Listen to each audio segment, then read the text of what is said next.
Tak, dneska vás tady bude čekat, co se snažím.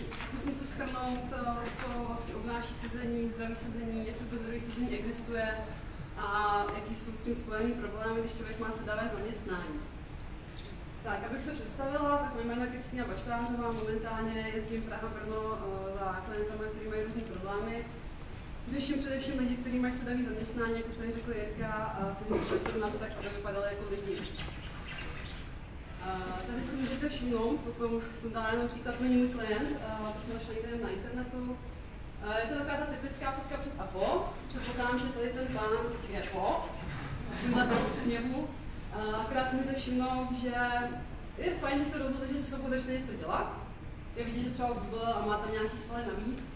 Ale očivně s tím svým tréninkem způsobil to, že ta skolióza, co má, tak mu to rameno tady bylo ještě výš, ruce mu jdou od těla a ty ruce má pak ještě ve vnitřní rotaci. To si můžete všimnout, že ty ruce hřbetem ruky má kdyby dopředu. Takže jestli měl trenéra, tak toho bych si pak určitě, kdybych viděla, ten výsledek nevzala. Takže takhle se třeba cvičit potom nemá. Co to už trošku pak přemýšlet, to si pak ještě řekne na závěr, když bude čas, budete mít třeba otázky. A jenom se podíváme na to, jak zhruba vypadá váš celý den. Když ráno, nebo když spíte zhruba 6 hodin, když šťastnější z vás klidně 8, a tady máme zrovna 6. Takže to ležíte, to se nehýbete, vlastně do toho odpočívání, aby nabrat energii na další den. Pak máte práci, tam předpokládám, že většina z vás sedí. Na obědě hádám taky sedíte, pokud zrovna jako nepospícháte a nejdete to ještě za chůze. A když se do práce dopravujete, kdo z vás tady jezdí třeba na kole? Super, to je dobrý, to je super. A když se vezmete, že ty, co jedou autem, nebo tramvají, nebo vlakem, tak furt sedí. Potom máte, dejme tomu nějaký pohyb, ty přesuny, někdo z vás třeba chodí do posilky, to se taky zeptám. Cvičíte někdo nějaký pravidelný pohyb?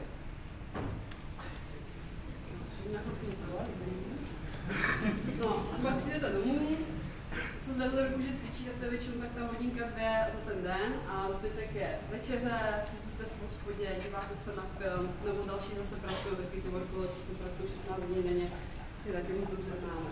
Takže když se na to podíváte, tak vlastně jediný, kdy strávíte ten svůj čas aktivním pohybem, jenom tady ta maličká výseč, jinak to tělo prostě se nehýbe a je pasivní. Tady jsou potom nějaké odkazy na studie, jestli ta přednáška bude přístupná, tak se na ně můžete pak rozkliknout, nebo si najít svoje. Tak, jak potom vypadá ten člověk, který sedí? Tak, pokud byste mladý, a třeba 18, 25, tak je to ještě v pohodě, ale postupem času vám tady ty ramena začnou jíst dopředu. Tady ten vzadu, co tam vidíte, takový ten herb, tak to je poslední krční obratel, ta C7, tam se udělá takový jak šíšahaj teďka, dobrý. tak se tam udělá takový, jakoby, takhle jak to vidíte, krátkový červený ještě. Tam pak i vidět, když jste rovně, tak je tam prostě taková boule. Ta by tam být neměla, je to přitížení prostě krční páteře. Statisticky, když jsem se včera dívala ještě na UZIS, na statistiku z nemocnic, tak právě problémy s krční páteří a s výřezy ploténky v krční oblasti jsou nejčastější problémem a příčina zdravotní neschopnosti práce. Pak tady jsou naznačeny karpální tunely. Někdo už možná zažil, neptal bych to nikomu, pak už se to řeší, když už se to rozjede do velké fáze, tak už se dá řešit akorát operativně. Tady je krásně sedí na tom zadku, tak problémy s hemoroidama, neprokrvení, dál se to odráží do nohy. Když se nehýbete, tak vlastně ty nohy se neosvalí. Tím, že sedíte, tak necirkuluje krev, takže vám se ty živiny neokysličujete se, živiny tam neprobíhají. Vy si tady zacpete tím, jak sedíte ty ledny a žíly a vlastně vám můžu dotýkat nohy, křičelí žíly a podobné věci. Vyvolání přichování z toho důvodu, že bylo třeba pustý, protože víte, že mu lezou žebra, ale jako z toho důvodu, že má povolený břišní svaly. Záda taky nejsou v ideálním udržení, tam ta bederní oblast by měla být jakože v prohnutí, než je bude takhle zamnutá. Takže to je jenom takový rychlý rozbor. Samozřejmě postavení hlavy, mozek, oči, tam je to trošku už přehnaný, ale krev podstatě vám nepoteče. To bych se nebála. Tak. Čili jakýkoliv pohyb vám může pomoct, abyste se vyhli těm problémům, co máte v tom prvním sloupečku. To znamená, vy jakmile tomu tělu dáte Kardiovaskulární činnost, nebo se budete projít, budete půl hodiny trošku rychleji, nebo aspoň trošičku během té práce se zvednete, tak si můžete snížit riziko tady těch různých onemocnění. Co se týče rakoviny tlustého střeva, tam to ještě není tak jako úplně prokázaný, ta rakovina je trošku složitější, jste všichni chytří, takže to asi víte. Ale co pak už je problém, tak je třeba to profesionální cvičení. Když už máte něco, nebo se rozhodnete, že začnete cvičit, tak aby se dopadlo jako ten pán na tom obrázku. A pokud se nikdy necvičili a neměli jste jako ten odborný dohled, tak se může stát, že se s váma stane jako kdyby to, že se ještě prohloubíte ty své problémy. Takže pokud máte profesionál, který tomu rozumí, tak s vámi může vyřešit všechny ty potíže. To znamená, vás když bolí jakoby zatlubí trapézy, nebo máte pocit, že máte povolený břicho, nějaký disbalance, máte skoliózu, případ pro ty skoliotiky je mnohem těžší, protože tam už se opravdu musí přemýšlet, jak se bude cvičit. Tak všechno dokáže vyřešit ten váš profesionální trenér, který tomu opravdu rozumí. To opravdu rozumí docela zdůrazně. Tak, takže podíváme na další slide, takový typický pozice, ve kterých se asi poznáte, jak sedíte. Tak, tady nás byste si mohli třeba říct, že to je správně. Pozná někdo, co je tam špatně na tom obrázku? Nohy a záda. Jak říká záda? Nohy jasně a záda? A proč ty záda?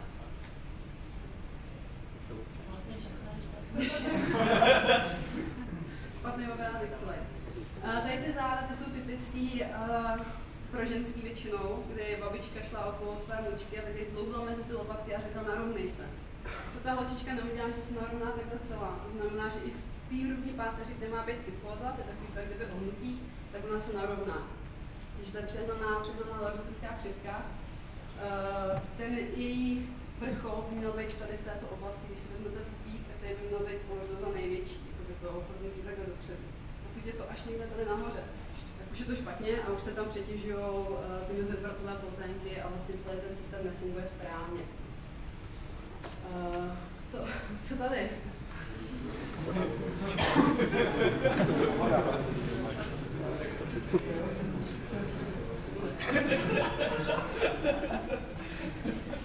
Tak, rovnou se vás tady můžu vyfotit.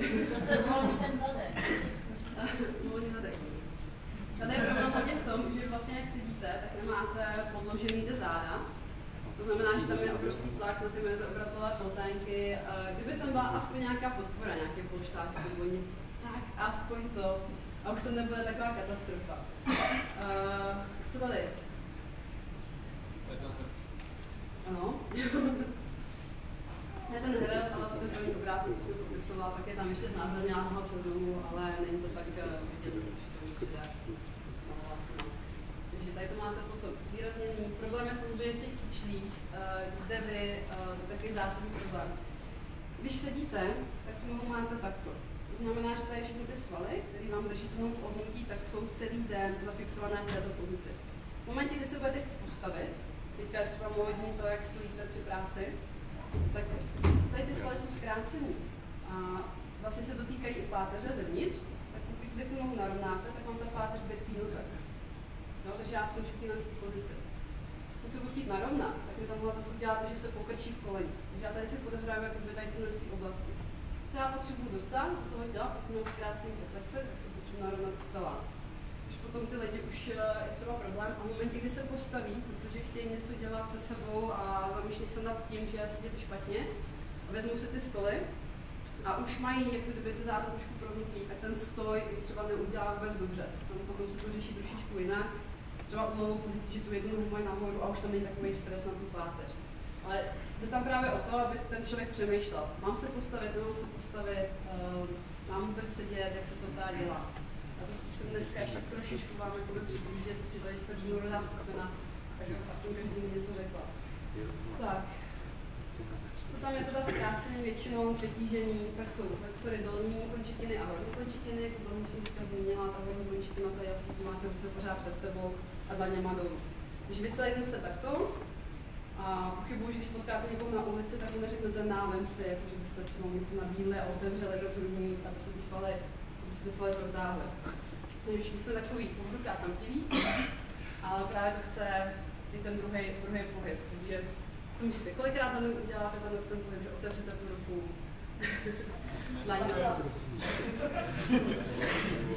Číšníci asi často, jsou v pohodě, ale asi bez číšníku nebude. Super. No jasně. Takže kafe máte dobře. Když to pijete 4x denně, tak se dobře sypete kafe. A pak se zase v té pozici. Tak, zápěstí, karpání kumelu. Už jste s tím někdo setkal tady?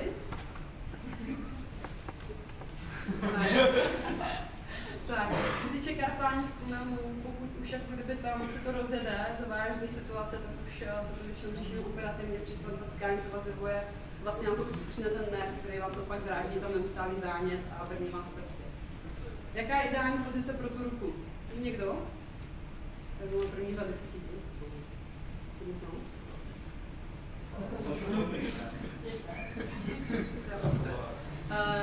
Tak, tady vepředu ukazovala, že ty ruce mají být takto. S tím jsem nesouhlasím. Pokud máte tu ruku také přetočenou, tak je to opravdu ta vnitřní rotace, kde to tady všechno prostě se poskracuje a ty lidi pak už nejsou schopni udělat tento pohyb, protože to prostě neumí. Tak, když máme ty ruce takhle, což je fajn, protože tady si nepřetěžují ty rotátory ještě před lotí. Jde mi hlavně o to, aby když si vezmete tu ruku, tak pokud máte malou myš a tu ruku zalomenou takto, že máte ještě podepřenou tu zápěstí, tak je to špatně. Když máte velkou myš a tu ruku takto, nebo na klávesi píše, tak je to taky špatně. Ideální postavení té ruky je toto. Tohle neutrální postavení zápěstí. Když pracujete celý den, tak by ta ruka měla být tady mírně zvedla, ale mírně, a vlastně ten spodek pokračuje, jako kdyby plynula rovně. Jakmile se snažíte tu ruku dorovnat, aby tady ten hřbet byl rovně s tím předloktím, tak je to špatně, tam se to stejně zase pořád jako kdyby tlačíte. Tak. Samozřejmě ten krk by měl být ideálně vytažený nad hlavou, pak tam bude paní na obrázku, která bude hezky sedět. A když se zapomenete a na chvilku se takhle jako přiblížíte k tomu monitoru, tak to na tu chvilku nevadí, protože si potřebujete podívat na něco strašně důležitého, co tam je, nebo to můžete přečíst, nebo si říká, nebudu zase napsat. Pak se ale zase vrátit zpátky nahoru. Hodně fixátory lopaty. To rameno vám vyjede takhle vzhůru. Jo, většinou pak tady, když bolí za krkem a tady ty trapézové svaly, tak je to z toho důvodu, že o tom počítači sedí prostě takhle, když to tomu přežiju. Jsem tady ten první práce. Jak si všichni tak jako uvědomují ty své místa, jako se začne postupně šahat. Takže ty ramena musí jít dolů a netlačit na šířku.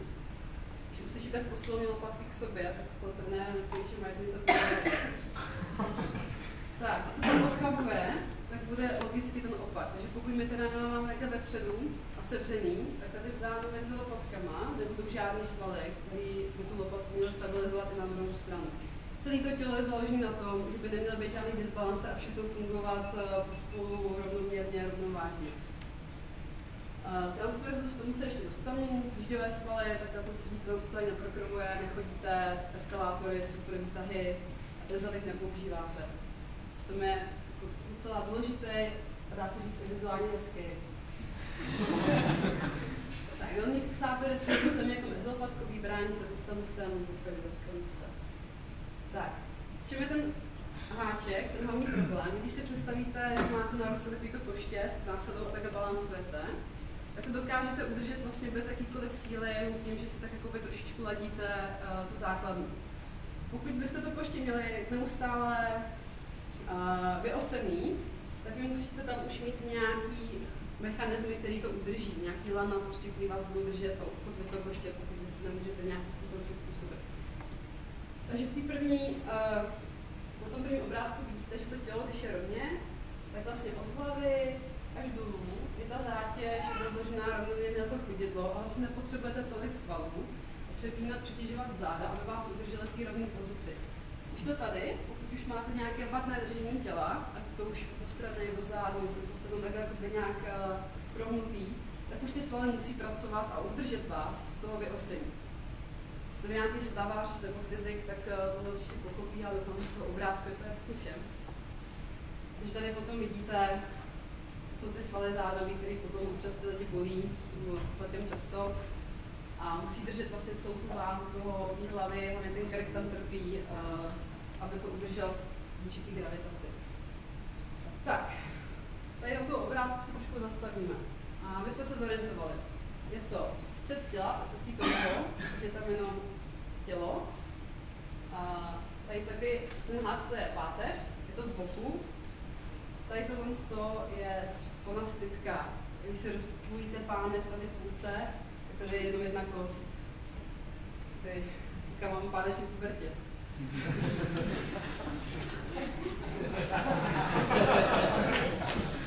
Takže, tohle se na oblouk. Ví někdo, co by to mohlo být? Je to tam latinsky, ale česky víme. Tak, je to bránice. Čemu slouží bránice? Ještě jednou. Uděluje břišní ruky od hrudí. To taky, to je super funkce. A co ještě umí? Dýchá. Dýchá, výborně, tak. Hlavní nádechový sval. Když nejsou to mezižeberní, není to nic takového, že by vám ten hrudník zvedali nahoru. Naopak, když chcete správně dýchat, tak dýcháte dolů. To znamená, že tu bránici, když máte takhle vyklenutou a když stlačíte dolů, tak ona vtáhne jako kdyby ty plíce do ty břišní dutiny, tím pádem se vysvětší objem a nadechnete se. A pokud běžíte a takové ty věci a potřebujete zapojit víc svalů, tak je samozřejmě v pořádku, že zapojíte i ty ostatní, aby ta bránice nezvládla. Ale problém nastává ve chvíli, kdy máte ochablou v té přední části a přetíženou v té zadní části, což je takový typický pro 80% populace, takový hrubý odhad. A ta bránice se stává, že se naklopí. Jo? Byste ji měli mít přímo takto, a tím, jak jsou prohnutí ty lidi a žebra mají vylezi nahoru, tak se ta bránice naklopí takhle tímto směrem. Takže pokud ona se stlačí a nadechne se, tak vytlačuje vlastně tu břišní dutinu ven. Na tom obrázku vidíte, že je správně a v tu chvíli ona potom může pracovat v tom svém směru, který má. Pak ještě budou další šipky na obrázku. Tady toto je pánemní dno. Jsou svaly pánemního dna. Ty svaly vám vlastně, tady pán říká, že to odděluje břišní dutinu od dýchacího ústrojí, tak tyhle svaly vám zase udržují všechny orgány v těle vevnitř. Aby se tam neměl pánemní dno a vám všechno vypadne ven. Takže logicky taky docela důležitá oblast. Tak, multifidy, tady tohle je zelený.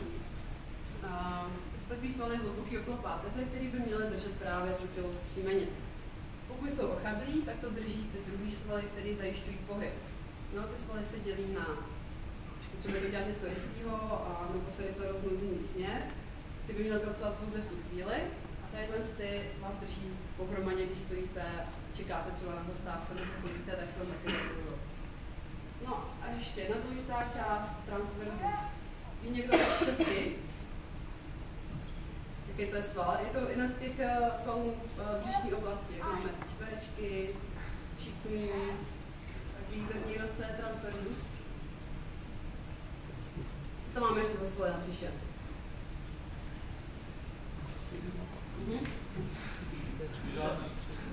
Žádný, ano, taky. Tak, máte tam ty buchtičky, co všichni chtějí strašně jako mít na břiše. Je zase tak důležitý, že bych řekla, že jsou až na posledním místě, které nemají moc velkou funkci. Pak jsou tam šikmý, vnitřní, vnější, a pak je tam právě ten transversus, který je v hluboký vrstvě a jeho vlákna vedou takhle příčně. To znamená, že když tento sval je aktivní, tak on to břicho dokáže stáhnout dovnitř. Pokud je ochablý, tak vypadá jako ten pán nebo ta karikatura na prvním obrázku, to břicho leze ven. Tak, jak pak ten systém celý funguje? Takže, tady vidíte šipku, pokud ta bránice je šikmo, tak ta její trajektorie vede ven, pokud to pánění dno je taky na šikmo, což je ta vyklopená pánev, tak to pánění taky pracuje s dechem, jo? To taky stahuje a povoluje.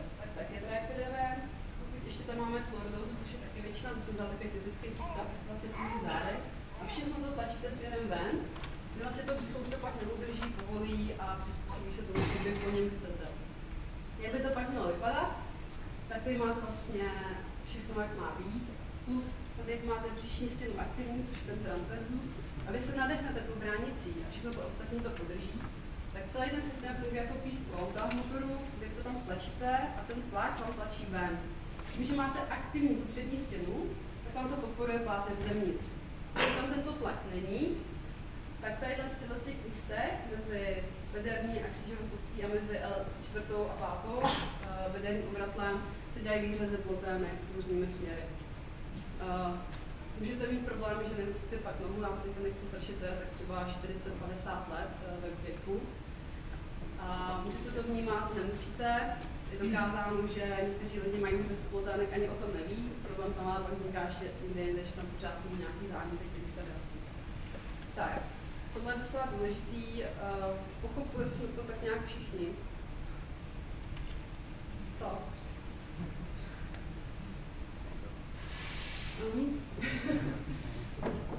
Dobře. Aspoň někdo to pochopil? Okay. Když se zeptejte, pojďte se zeptat ten obrázek, co vám není jasný, jak vám to vysvětlit, to je docela podstatný. Nikdo nechápe, ale všichni se neptají.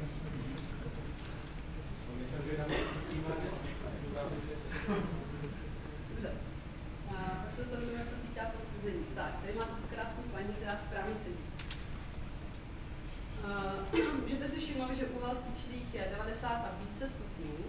To samé v kolenu, 90 a více stupňů. Paní má podpatky, to vidí trošičku jako vytkla. Ale vyřešila to aspoň tím, že se podložila tu nohu, že může být tak jako šumnou. Potom, co má super, tak je ten stůl, ten je úplně skvělej. Vy se na tom stůl můžete všimnout, že ta klávesnice je na úrovni nohou. Když si tu ruku vezmete, tak ona by měla být, jakoby, veškerou práci by měla být dělat zhruba v této oblasti. Pokud ji máte vejš, už je tam problém, že si přitěžujete loket, můžete mít tenisový loket, můžete mít golfový loket, problémy s ramenama. Jak na tu ruku máte přizvedlou, tak už vám to tady ten trapez prostě všechno bere. Plus si tam můžete tlačit před loktí o hranu stolu. To taky není nejlepší nápad. Pak si všimněte, že ty ramena má právě hezky spadlý. V lokti opět 90 a více stupňů. V tom zápěstí má přesně úhel, jaký jsem říkala, že mám. A monitor má ve výšce očí. Ještě bych to dala trošičku vejš, tam ještě má takovou rezervičku maličkou. A hlavu má vzadu. Židle má dobře tvarovanou, že tady má podporu té bederní páteře, tak si sváží dozadu, takže ona si může i vybrat, jestli bude sedět třeba rovně. Plus já si ta židle umí tu funkci, se naklopí celá, když se jde chce. Tady je důležitý, že i to vytlačí do spodku těch stehen, takže ta krev tam proudí dál, protože ten sedák má vlastně sklopený směrem dolů. A pracovní desku má trošičku výš, aby vzhledem k té práci, kdyby nejenom píšete na klávesnici, ale potřebujete něco napsat, tak aby se tam vešlo, tak to má udělané asi nejlíp, jak může. Tak, takhle by to mělo vypadat, když sedíte. A teď se dostáváme k tomu jednomu problému. Když už máte nějaký zkrácený svaly, takže tam třeba sedíte takhle, nebo jak jsme si ukazovali ty obrázky na začátku, jsem vám kreslila, tak vy se takhle pravděpodobně sednout nedokážete. A nebo když se o to pokusíte, tak tam vydržíte 5 minut, protože to strašně bolí. Tak.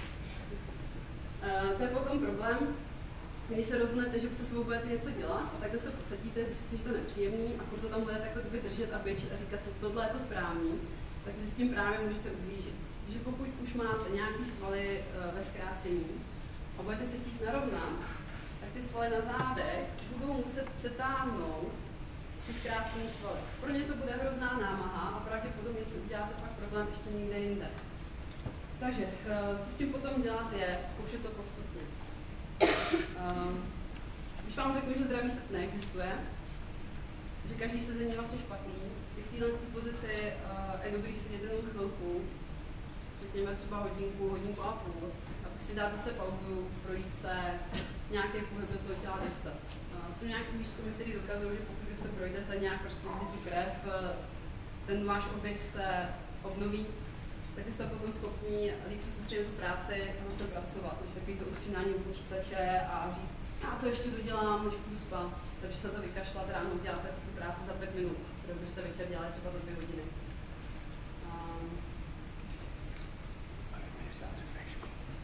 Co byste měli řešit, když si budete pořizovat třeba novou židli? Určitě byste měli zohlednit svůj tvar páteře. Není univerzální židle, na který můžete sedět. Pokud máte kyfózu, máte takovýto přehnutí na hrbení, pokud máte lordózu, nebudou pro vás vhodný třeba zase naopak ty opěrky. Jo, vy se musíte jako kdyby pořád štelovat do toho neutrálního tvaru páteře, který je dvakrát osobitě zahnutý, to doufám všichni znáte. Tak si vám říkat takové základní informace. Deska stolu. Ideálně je ta výška té klávesnice, a pokud potřebujete něco psát, třeba to řešit s má paní, tak je opravdu nejlepší, že potom na chvilku si dáte ty ruce nahoru. Pokud musíte mít ruce nahoře, tak je dobré, aby ta deska stolu neměla ostrou hranu. Pokud vy se tou ostrou hranou budete pořád tlačit do ruky, tak si tam časem způsobíte nějaká mikrotraumata a to s tím začne bránícím způsobem, který mu vy pak už nepomůžete. Klávesnice a myš, tam je důležitý úhel a potom jsou takový ty vertikální myši. Znáte vertikální myši, kdo pracuje s myší? Tady v první řadě znali. To je taková ta myš, kterou už nedržíte takhle a máte otočenou ruku nahoru. Jsou taky speciální myšky. Už vymysleli. Monitor, výška, horní okraj na úrovni očí a trošku výše. Opěrka pro lokty. Ta opěrka by tam měla být měkká, neměla by vám to rameno zvedat nahoru. Měli byste tady u toho lokte mít kousíček místa a vlastně položenou tu měkkou část ruky. Sedáky se teďka vyrábí, už začínají dělat takový, že ty nohy vám roztáhnou. Takže vy, když pak sedíte, tak máte tendenci třeba dámy si dávat nohu přes nohu. No, takový ten set nohu přes nohu, ten taky není zdravý, lepší je, když takhle, jak sedíte tady páč v první řadě. Máte to nohy prostě dostažený a zase to nepřehánět. Takže když máte správný sedák, tak to na vás asi donutí sedět v takovém optimálním rozpětí a nemáte potřebu se tu nohu přes tu nohu dát. Opora páteře, opěrka hlavy. Tak, setká se jenom s jednou židlí, která tu opěrku hlavy má vymakanou, vymyšlenou dokonce, pokud si můžete dát dvě vlastní stupně. A která je dobrá a vlastně vám netlačí nějak do hlavy a nevadí vám. Já všechny ostatní opěrky, co jsem tím vyzkoušela, tak nic moc. A ta opěrka by měla být tady v této části, kdyby začíná lepka, neměla by vám tu hlavu tlačit dopředu, byste měli mít trošku pocit, jako kdyby, že tu hlavu musíte dávat dozadu, když už chcete opřít. Já byste měla tu židli, která vám takhle tlačí hlavu dopředu. Když si říkáte, jo, se cítím dobře, tak ta kupa je to jako dobrá, to tělo vás klame. Když už jste zvyklí v té pozici a narovnáte se, tak vy se v tom narovnání nebudete cítit příjemně, protože jste zvyklí na něco jiného. A postupně musíte to tělo přesvědčit, že ty receptory se pletou. Tak, počítače. Cvičí někdo počítače, jako čas. No, hodně. Nestyďte se. Tak, jaký cviky byste si tam měli dát? Je tady něco, čemu nerozumíte? Čemu? Hondaj.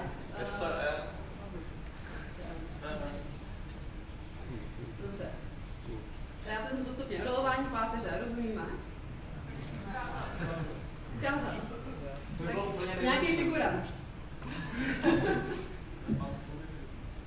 Jak jsou to si?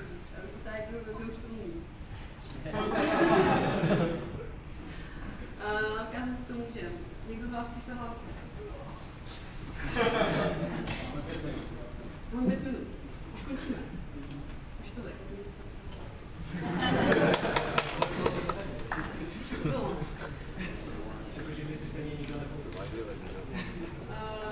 Jestli máme 5 minut, tak já to tak nějak shrnu. Máš 5 minut, tady na dotazy. Ne, máme víc minut. Pohodě. Tak pátky Kolik? Ježišmarja, teď už 5 minut. Ne, pojď.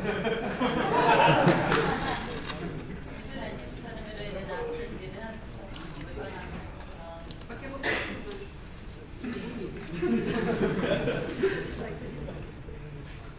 Takže, když si představíte, že tady máte desku a sedíte, co se hned hezky. Rolování páteře je o tom, že vy se asi protáhnete celý ten oblok. Není to o tom, když se kdyby ohnete, že se kdyby... To je všechno. Tam to půjde, takhle dovnitř. Tak, není to o tom, že se jakoby zkrátíte celý, ale vy se tam potřebujete vytáhnout. Takže to rolování postupů. Vy vytáhnete tu hlavu nahoru. Když si představíte, že máte dýku, třeba nože, takže si nechcete napíchnout. Tím pádem oblou děláte velký a nepoužíváte ramena. Tak, tady je ta dýka, takže on tady třeba teďka propadne mezi lopatkama, co jsou takový plochý záda mezi, takže on potřebuje tady roztáhnout ty lopatky, super. A jenom ty ramena,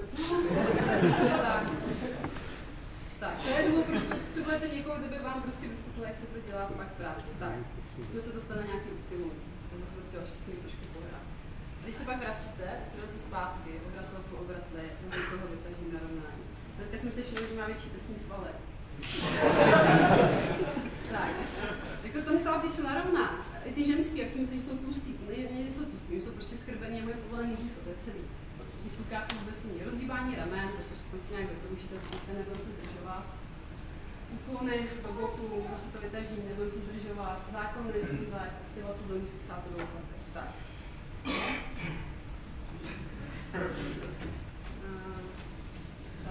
Ještě dostávám novejka na pasu.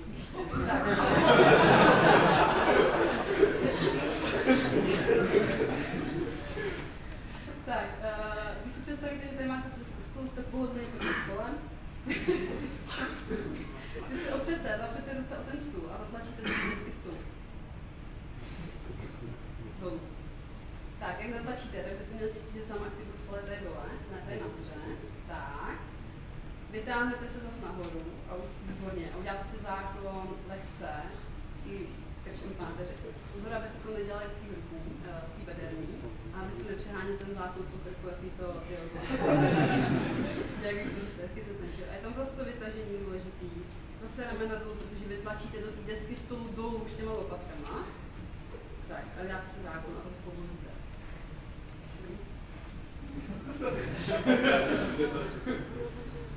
Nižší rotátory, číšnice, to je prostě, jak máte ty ruce, jak jsem říkala, že se musíte otevřít ty dlaně a s loktama do sebe roztáhnout. Ne. Super, zase vrátit zpátky. Tyhle jsou pořád uděláte si nikam nehybou, jsou na jednom místě a vy jenom jdete rotace v vážní kosti. Rotace.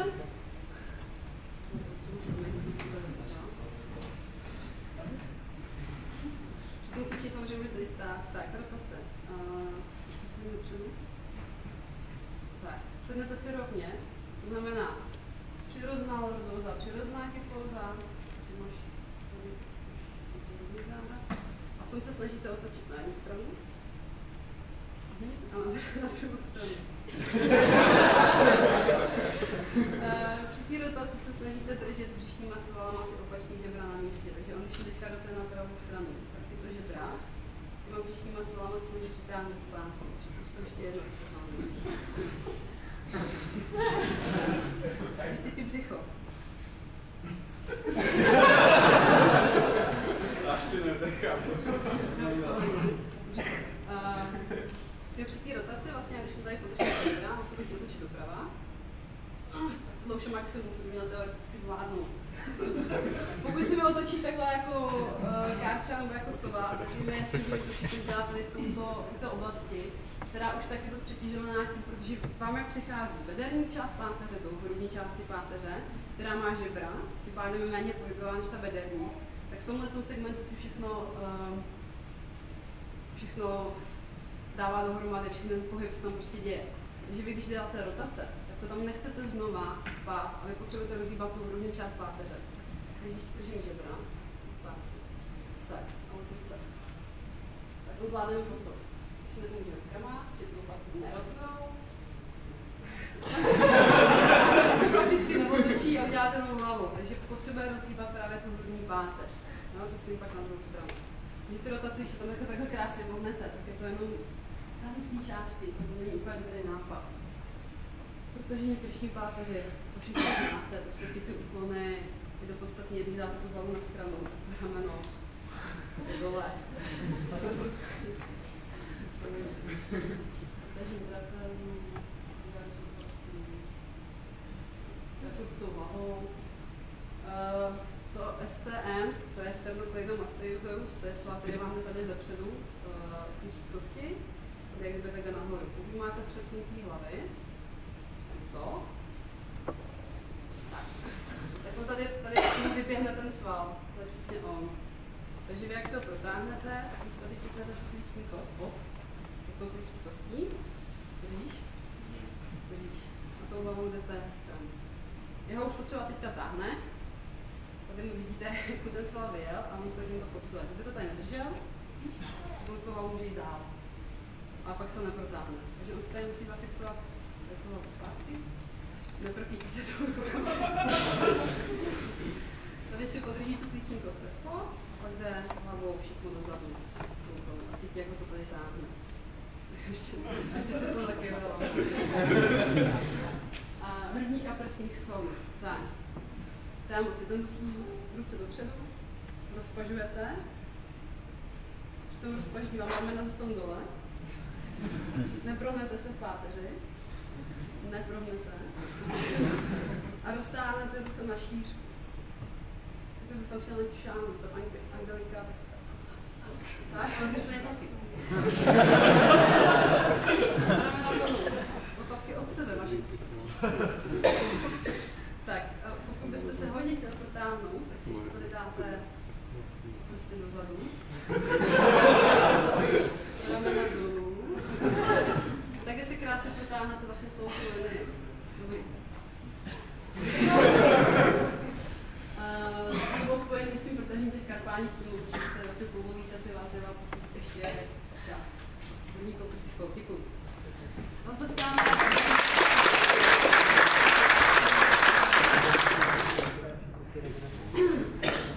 Tak, tohle je třeba můj klient. Po roce cvičení. Měli jsme to trošku komplikovaný s tím, že on má ochabný držení těla, má skoliozu, to je takový to zakřivení, to jde i do boku. A ještě tam máte už 9 kyfózu. Tak, tohle po roce cvičení. Co my jsme zvládli, a když bychom chodili třeba do posilovny, bylo to posilování s vlastní váhou a cviky podobný tomu, co jsme teďka předváděli, tak jemu se zmenšil, jo, ještě to dám, není to jakoby, že bych mu říkala, ať se narovná, je to pro mě kontrolní podcast, to funguje, kde já mu řeknu, postav se normálně, jak je ti přirozený. Takže toto je přirozený stoj B, toto je přirozený stoj A. Všimněte si, že tady mu vlastně zmizel ten hrb, kdy on se dokáže už narovnat, v tom se cítí dobře, když už se nahrbí, tak už je takový divný. A jenom tímhle s tím jsme vlastně dosáhli toho, že to břicho mu zmizelo. Není to o tom, že by zubil, je to o tom, že tady ty žebra, tady ta oblast, jak jsme ukazovali na tom obrázku postavené s těma šipkama, začala fungovat. Můžete si všimnout, že i ty ruce a ty ramena nejsou tak vepředu. To rovno se nám posouvá víc dozadu. Otvírá se mu hrudník, kde tam měl zkrácený ty svaly. A ruce nejsou v takový té vnitřní rotaci, už je to vstává právě do toho otevření a vytahuje se nahoru, já si to fakt říct, jako 2-3 cm vyrost. Plus takový ten bonus, že ho přestali bolet záda a hlavu nemá takovým předsunu, takže jsme docela šák. Tak, tohle není můj klient, je to focení teda večer, takže už byl unavený po práci, když do posilovny má nějakého trenéra, dělají crossfit. Neříkám, že crossfit je špatný, já myslím, že je to by připravený. To nefunguje tak, že vy si jenom řeknete tak a teď budu cvičit a zrušíte se v posilovně. Musíte postupně druhou začít dávat tu zátěž a pravidelně. Nefunguje to jednorázově, to tělo není stavěné na to, abyste se jednorázově odpráskli a pak se zasedli do práce. Dělat na neustálou práci, půzy, pobíhání, občas tak jako když zalovíte nějaký to zvíře, tak trošku přidáte na té intenzitě. Ale tady můžete vidět, že on má tu skoliózu a i když cvičí, tak se mu to tady všechno zvýrazňuje, takže svalek nemá. Břicho mu nefunguje, tady vidíte, že propadly v té části, kde by naopak mělo být jako nějak výrazný. Ramena jsou vepředu, ramena jsou nakřivo, protože má tu skoliózu, pánek je nakřivo, když to skolióza vychází už spálne, pokud nesrovná pánek, nesrovná záda. Hlava je neumyslitelně předsunu a jinak nás je hrozně pyšnej. Tak. Jak by to vypadat nemělo. Vy, když se zamyslíte, tak to není o tom, že budete cvičit, anebo sedět správně. Vy každou činností, co za den uděláte, vy můžete vlastně cvičit. To znamená, pokud budete tlačit kočárek, tak ne jako tohle paní, která má prohlídit záda a tlačíte vlastně přes tu orgonu. By měla mít aktivní ten střed těla, to posilovat si. V tom momentu to je úplně ideální varianta. Co tam moc lidí neviděla, tak zvedá tu mandaskulu, věřím, že to tak opravdu někteří dělají. A jak by to mělo pak vypadat? Jdete do dřepu, ramena máte dole, jsme se tady teda nemohli spáne, všechno to zvedáte přes nohy, no, ne přes ty kulatý záda. To je taková netypická situace, bych většinou dala nějakému chlapovi, to zvedne, ale když už, dobře ve dvou, chápu, že občas se tomu nevyhnete, ale co nejméně jakoby si tahat ty těžké věci, aby takový byl základ. Ty mezoobratové podmínky, no pak ty už se netrpí. Teď je to v pohodě, pak jako za 10 let to tělo si řekne tak a jdem zúčtovat a napíšu vám všechno, co jste mu za těch 10 let, ono to zapamatuje, ono mám to pak dál udělat. Je to jasný, golf, nebo už by vám mělo být jasný. Zase, tam by měly být ty rovný záda, když hrajete golf, tak jste i v této pozici a pracujete tam, ne, že se tam někomu hned tak to být.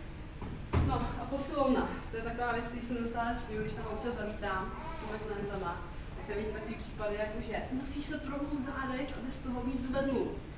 Super.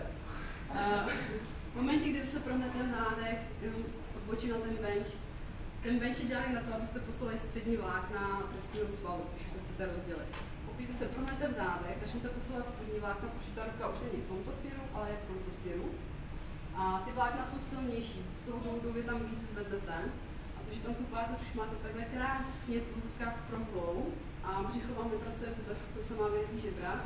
Ještě se zapřete o nárty na nohou, tak teďka zvednete hodně, ale budete muset cvičit do konce života, jinak se rozpadnete a vás se nedá dohromady. Jaké sporty jsou vhodné? Tak. Já bych tomu řekla asi tolik, když se budete dívat, je to pořád lepší, než když nebudete.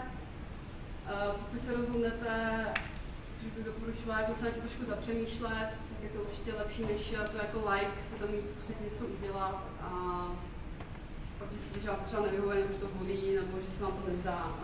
Každý sport vám může něco dát i sebrat. Pokud budete vědět, co od toho očekáváte, jak se tam máte srovnat, je to ideální. Je to samé, jako když jdete za dobrým programátorem nebo špatným. Musíte si prostě vybrat třeba toho správného trenéra.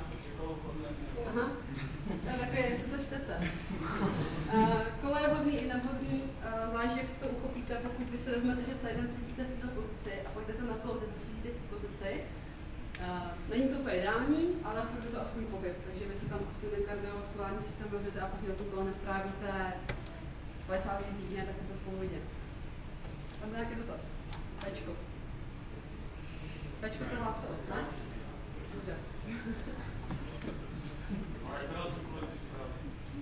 Taky ty skládečky jsou super. Ale takhle, když vás ten pohyb baví, tak ho prostě dělejte. Jako zase nenervujte s tím, že šmarete tady s ním blbě, co se mi stane. Užijte si to, že se vůbec hýbete. Takže, co si odnést dnešní přednášky? Ergonomické nastavení. Pokud si tam máte nějaké nedostatky, že si aspoň tu desku nebo židli nebo monitor můžete zvednout, určitě to udělejte. Když se budete to monitoru dívat dolů, je to to nejhorší, co můžete udělat. Máte laptop, tak se prostě podložte a dejte si externí klávesnici. Jedna z základních věcí, která by tam už dneska měla 100% být, máte si, že jsme taková první generace, která dělá na počítači. Teď, co budou po nás, to nám budou ještě vůbec složení. Ideální set, to, jak tam byla ta paní, je nejlepší. Problém je v tom, že většina normální populace v tom nevydrží, plus sedět v tom neustále je taky blbost. Takže dělat si pauzy, nemám moc proti těm ulevovým pozicím, kde se tak jako zroutíte, ale sedět v tom celou hodinu je prostě nesmysl. Vy se odpočinete, dáte si nohu přes nohu, uvolníte si ty svaly, nejlepší se zacvičit, více projít a zase k tomu znovu sednout. Tělo není dělané na to, zdůrazňuji, aby sedělo staticky v jedné pozici x hodin v kuse. Dobrá židle, cvičení, sportovat pro zdraví a zábavu, ne pro výkon. Takový to hecování a teď prostě si dám ještě dalších 20 dřepů 50 kg má nesmysl.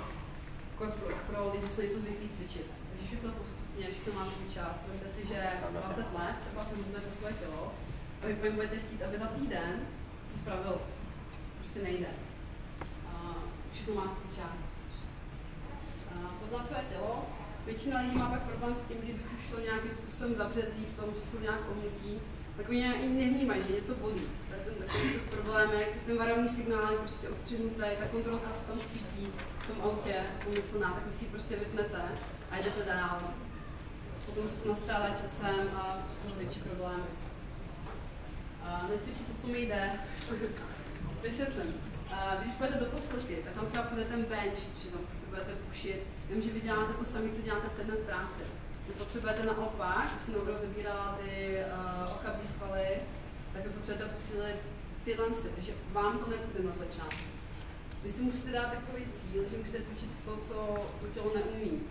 Tím pádem vy ho naučíte, aby se srovnal s těma disbalancema. No, když budete posouvat to, co vám jde, tak se akorát ještě více kdyby dostáváte do těch problémů a je to začarovaný kruh. Pak musíte přestat úplně a začít od nule. poradit se s odborníkem, jednoznačně doporučuji, ale pozor, není odborník, kdo se to jenom vydává, že tomu strašně rozumí. Je dobrý, když se podíváte na toho člověka, co vlastně radí, tak vypadá on. Bude takhle. A vy si řeknete, dobře, takhle chci vypadat, tak je to ten pravý, ale pokud si řeknete, tohle asi nebude úplně to ono, tak se nevezmete a vezmete si někoho úplně normálně. Takový ty nafouklý svaly, ty nejsou normální. To je kulturistika, to je úplně sport, nebo zdraví. Normálně, když ten člověk vypadá prostě normálně a hezky rovné, vy máte to sebevědomí. Přidat více pohybu do svého života, je celkem jasný. Našli jste vlastně novou ruku. Jo. Zkuste, když už máte tu myš, jsou i takový případy, co znám, já to obdivuju, že se přeučí na levou ruku, že třeba pak tou myší klikají i tou levou ruku, je to super. Chviličku to zabere, třeba jenom týden, dva, a potom ta ruka opravdu umí. Ten začátek se prostě překoná a prostě strašný mástří, to úplně lidi milují. Nesedět v kuse x hodin, dělat jsem ty přestávky, jak to můžete udělat? Dáte si koš někam dát, když musíte něco vyhodit, tak budete za tím košem. Když chcete říct něco kolegovi, tak mu to budete říct, než mu to napíšete přes Messengera.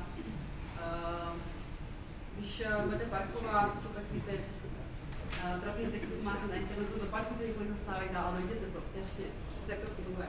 Když máte eskalátory, vidíte ty eskalátory, když jedou. Pořád chodit. Já vím, že to je na začátku těžký, že jako vyjdete jednou patro, jste zadejkaný a řeknete už někdy, že to bylo šílený. A teď to si strašně rychle zvykne. Dejte si výzvu třeba týden, budu chodit do 3. patra po schodech a najednou zjistíte, že to je úplně v pohodě. Protože po obědě si tak vidíte, jako v pohodě. Zaintegrovat jednoduchá pravidla do každodenní činnosti. To jsem teďka říkala, uvědomit se, jak spíte, jestli se hejbete, jestli jdete nebo jedete, dát se tam do kolo a děkuji se. Mám přece dýchám, podobný obrázek, když jsme se tady rozvíjeli další přední. Tady pro zajímavost, co mám použila dneska. Statisticky příčiny nemocí a vyplácení od zaměstnavatelů. Myslím, že svalové a kostelní soustavy jsou na druhém místě v trošku. Jo, první jsou dýchací, to jsou chřipky a klasické nachlazení, a hned to potom následují svalové a kostelní problémy. Zajímavý je, že ty svalový mají dvakrát víc tunů a ty nemocenský než ty ostatní. Takže tady je vidět, že to je opravdu velký problém. Se to číslo zmenšuje, jak už všechny ostatní teda, to myslím, že tak statistika jde dolů u všech, což je super, když se na to dobře pracuje. Tak, nějaké otázky?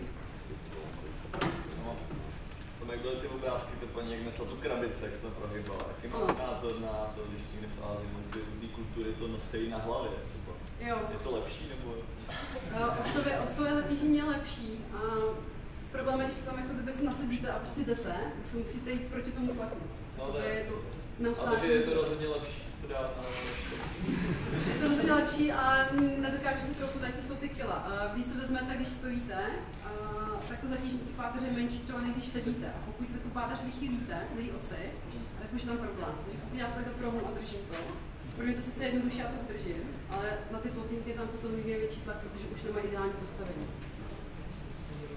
Na ten míč, pneumatický, nějaký sedí, má nějaký smysl, to je políček. Má to smysl, problém je, že to zabírá spoustu místa, ale když se to ty čočky. A pokud už na to chci sedět, tak je to tak na 15 minut, tak se dá použít. Že vy se na to sednete a soustředíte se, ono se to chytne, ty svaly, to je super, a za 15 minut si řeknu, bych jako se měl soustředit na makat, když ty se tady děláš jako práci a nemyslíš na mě, takže mi to vypnou a pak si to na nestabilní kouše, bez aktivního toho středu dělat, což je problém. Takže 15 minut, zase sednout normálně. Smysl to má, ale není to na celý den.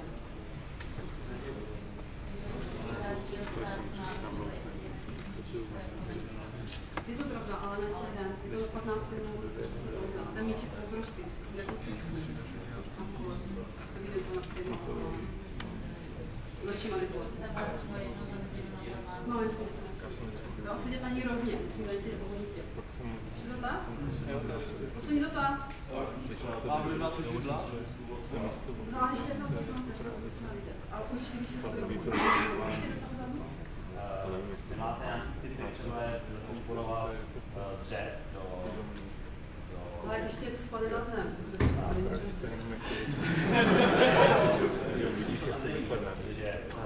máš obrázek, když to besídne. Prostě stojíš, když něco spadne, tak si dřepneš. Tohle je docela náročný, určitě to vyšle. Tak, končíme. Tak, já vám děkuju.